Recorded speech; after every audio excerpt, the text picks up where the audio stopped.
Students, chapter start करते हैं business study में। Fourth chapter name is business services. Business services क्या होता है? सबसे पहले करेंगे इसका मीनिंग। सर्विस सेक्टर्स में इंक्लूड होते हैं कॉमर्शियल फर्म जैसे कि banking, communication, transport, insurance and warehousing. Banking से मतलब ये है कि हमें अगर फाइनेंस प्रोवाइड होगा तो बैंक के द्वारा होगा।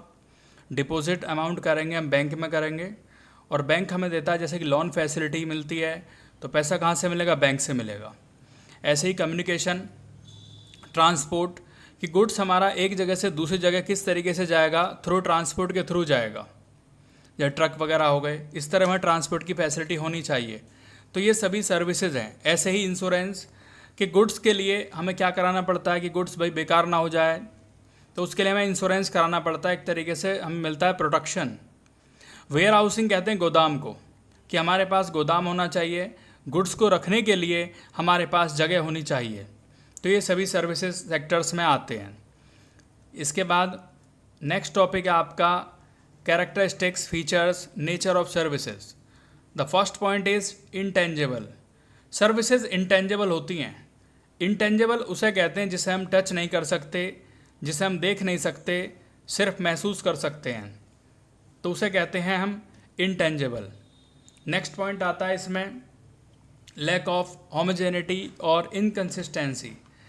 Services have to be perform each time according to the demand and expectation of each customer. ये डिमांड पर और एक्सपेक्टेशन के अकॉर्डिंग दी जाती हैं हर कस्टमर को। सेम सर्विस में be provided differently.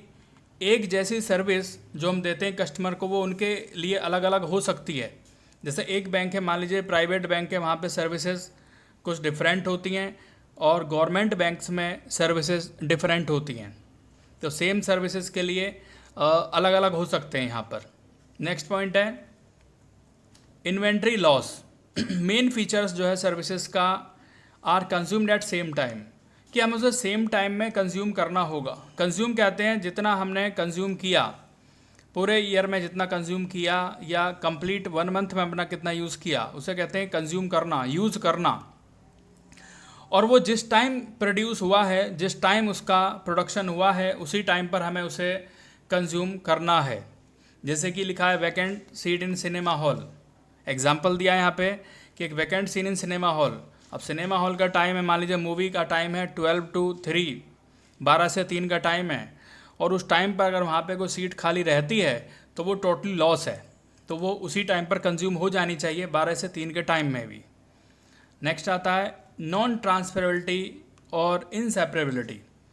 Service can not be separate from the provider of services. Services को हम अलग नहीं कर सकते सर्विस देने वाले से। These are produced and consumed at same time, same place only. ये सर्विसेज जो कंज्यूम की जाती हैं सेम टाइम पर, सेम प्लेस में की जाती हैं। जैसे कि मेडिकल सर्विस प्रोवाइड कराता है डॉक्टर, तो हम डॉक्टर को अलग नहीं कर सकते मेडिकल सर्विसेज से। ऐसे ही लॉयर को अलग नहीं किया जा सकता उसकी सर्विसेज से, चार्टर्ड अकाउंटेंट को अलग नहीं किया जा सकता। नेक्स्ट आता है कस्टमर पार्टिसिपेशन और इन्वॉल्वमेंट। जब हम सर्विस प्रोवाइड कराते हैं तो कस्टमर का पार्टिसिपेशन ज़रूरी है।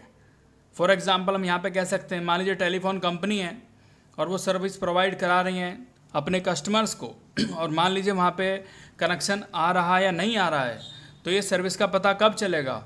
जब कस्टमर हमें बताएंगे कि हमें भी सर्विस सही प्रोवाइड हो पा रही है या नहीं हो पा रही है। मान लीजिए नेट का कनेक्शन मेरे पास आ रहा है या नहीं आ रहा है, तो ये यूज़ करने के बाद ही पता चलेगा। तो इसमें कस्टमर का पार्टिसिपेशन ज़रूरी है। नेक्स्ट आता है classification of type of services. Services कितने तरीके की होती हैं? सर्विसेज जनरली 3 तरीके की होती हैं: बिजनेस सर्विसेज, सोशल सर्विसेज और पर्सनल सर्विसेज। अब सबसे पहले आता है बिजनेस सर्विसेज क्या होती हैं। तो बिजनेस सर्विसेज में वो सर्विसेज आती हैं जो यूज़ की जाती हैं बिजनेस एंटरप्राइजेज में, बिजनेस इंडस्ट्रीज़ में, जिससे बिजनेस को चलाया जाता है अच्छे तरीके से, कि बिजनेस प्रॉपर तरीके से स्मूथली चलता रहे। और इसमें आते हैं आपके banking, insurance, transportation, warehousing and communication. Next आता है आपका सोशल सर्विसेज। क्या होती हैं सोशल सर्विसेज? सोशल सर्विसेज होती हैं ये वॉलंटरी है एक तरीके से। ये किस लिए की जाती हैं? सोशल के लिए, समाज के लिए, सोसाइटी को उठाने के लिए, वीकर सेक्शन ऑफ सोसाइटी को इम्प्रूव करने के लिए। एजुकेशन प्रोवाइड की जाती है, जो जिन्हें एजुकेशन नहीं मिल पाती है, मान लीजिए जो पुअर फैमिली से बिलोंग करते हैं, तो उन्हें एक तरीके से एजुकेशन प्रोवाइड कराना, इम्प्रूव करना वीकर सेक्शन को। नेक्स्ट आता है यहाँ पर personal services. Personal services are experience different by different customer. हर कस्टमर के लिए अलग अलग होती है सर्विसेज। जैसे हम कह सकते हैं these are depend upon the customer demand. Customer की डिमांड के अकॉर्डिंग या उसके प्रेफरेंसेस कि क्या उनके प्रेफरेंसेस हैं। जैसे हम कह सकते हैं टूरिज़्म या रेस्टोरेंट। नेक्स्ट आता है बच्चों यहाँ पे various category of business services. कौन कौन है यहाँ पर? जैसे बैंकिंग है, इंश्योरेंस है, postal and telecom services, warehousing services and transportation. तो सबसे पहले करेंगे आज banking services. Bank is an institution. Bank एक ऐसा इंस्टीट्यूशन है जहाँ पर पैसे को डिपॉजिट किया जाता है और जहाँ पर पैसे को विड्रॉ किया जाता है। बैंक पैसे को कलेक्ट करता है पब्लिक से और उसी पैसे को वो देता है इंडस्ट्री को या ट्रेड को, किसी बिजनेस के लिए या किसी इंडस्ट्रीज़ के लिए। बैंकर्स जो होते हैं मनी लेंडर्स नहीं होते, मतलब ऐसा नहीं है कि इनका काम पैसे उधार देने का होता है। तो बैंक का काम होता है पब्लिक से पैसे कलेक्ट करना और उसी पैसे को इंडस्ट्री में या ट्रेड में देना, एक तरीके से लोन के रूप में देना। नेक्स्ट आता है आपका टाइप्स ऑफ अकाउंट। कितने तरह के अकाउंट होते हैं? सबसे पहले आता है सेविंग डिपॉजिट अकाउंट। जनरली हम जो अकाउंट ओपन कराते हैं वो सेविंग डिपॉजिट अकाउंट ही ओपन कराते हैं। सेविंग डिपॉजिट अकाउंट में एक छोटा अमाउंट हम डिपॉजिट कराते हैं, कम पैसे डिपॉजिट कराते हैं और उसमें से हम पैसे विड्रॉ कर सकते हैं जब भी हम चाहें। जब भी हमें ज़रूरत होती है हम पैसे को विड्रॉ कर सकते हैं या हम पैसे वहाँ डिपॉजिट करा सकते हैं। जब हमारे पास सरप्लस में मनी होती है तो हम उसे डिपॉजिट करा देते हैं और जब हमें ज़रूरत होती है तो हम पैसे को विड्रॉ कर लेते हैं वहाँ से। और यहाँ पर चेक बुक इशू की जाती है, डिपॉजिटर को एक चेक बुक और पासबुक इशू की जाती है। नेक्स्ट आता है current deposit. Current deposit generally businessman open कराते हैं, जिन्हें ज़रूरत होती है वो बार बार अमाउंट डिपॉजिट कराते हैं और बार बार पैसे को वहाँ से विड्रॉ करते हैं। और यहाँ जो विड्रॉल किया जाएगा, जो भी पैसा विड्रॉ किया जाएगा वो चेक की फॉर्म में विड्रॉ किया जाएगा। ओवरड्राफ्ट और क्रेडिट लिमिट फैसिलिटी इस अकाउंट पे दी जाती है।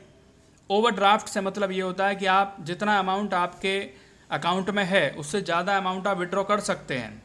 आपको क्रेडिट लिमिट ज़्यादा की मिल सकती है, यानी क्रेडिट लिमिट अगर आपकी 10,000 की है तो वो इंक्रीज़ होती रहती है अपनी क्रेडिट वर्दीनेस के according. No interest is paid on current account.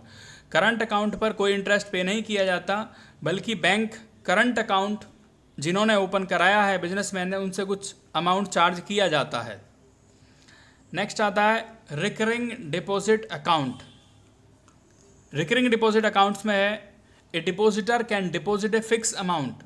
Depositor जो पैसे जमा करने वाला होता है एक फ़िक्स अमाउंट यहाँ डिपॉजिट कराना होता है। For example 100 rupees per month. ये 100 रुपीज़ पर मंथ हो सकता है, 1,000 रुपये पर मंथ हो सकता है या 10,000 पर मंथ हो सकता है। फॉर ए फिक्स पीरियड, एक फ़िक्स टाइम के लिए अमाउंट को डिपॉजिट कराया जाता है। यहाँ जो अमाउंट मिलता है वो इंटरेस्ट के साथ हमें मैच्योरिटी टाइम पर मिलता है। रेट ऑफ इंटरेस्ट जो होता है रिकरिंग डिपॉजिट का वो ज़्यादा होता है सेविंग अकाउंट के कंपैरिजन में।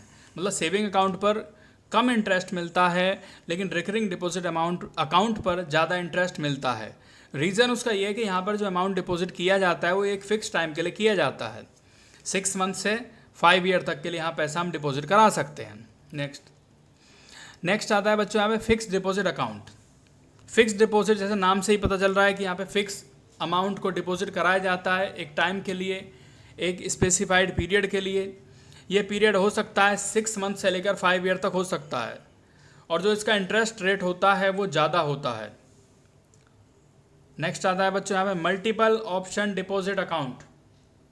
मल्टीपल ऑप्शन डिपॉजिट अकाउंट में मल्टीपल होता है एक तरीके से, मतलब 2 अकाउंट इसमें हम कर सकते हैं ओपन। जैसे कि मल्टीपल ऑप्शन में depositor this account can be combination. इसमें कॉम्बिनेशन होता है सेविंग अकाउंट का और करंट अकाउंट का। तो ये आपको यहाँ तक स्टूडेंट्स करना है। Thank you. एक टॉपिक रह गया था स्टूडेंट्स यहाँ पर, difference between goods and services. Important है ये। तो डिफरेंस क्या होता है सर्विसेज और गुड्स में?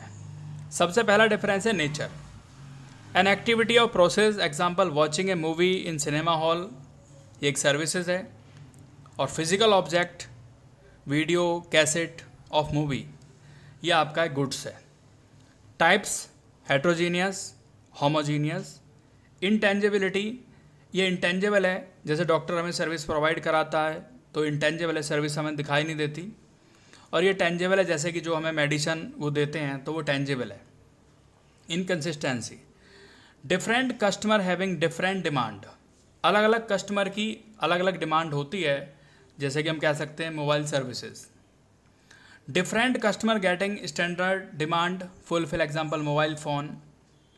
इनसेपरेबिलिटी, प्रोडक्शन एंड कंजम्पशन, ये दोनों चीज़ डिफरेंट हैं। ईटिंग आइसक्रीम इन रेस्टोरेंट, तो separation of production and consumption, purchasing ice cream from store. Inventory can not be keeped in stock, हम इसे स्टॉक में नहीं रख सकते। जैसे कि experience of train journey, train में हम जर्नी पर गए तो उसे हम स्टॉक नहीं कर सकते। इसे स्टॉक किया जा सकता है, जैसे कि टिकट वगैरह को हम स्टॉक कर सकते हैं। नेक्स्ट आता है involvement, participation of customers at the time of services delivery, self service in fast food. Involvement at the time of delivery not possible, जैसे मैन्युफैक्चरिंग ए व्हीकल। तो ये कंप्लीट हुआ टॉपिक, ये आपको करना है।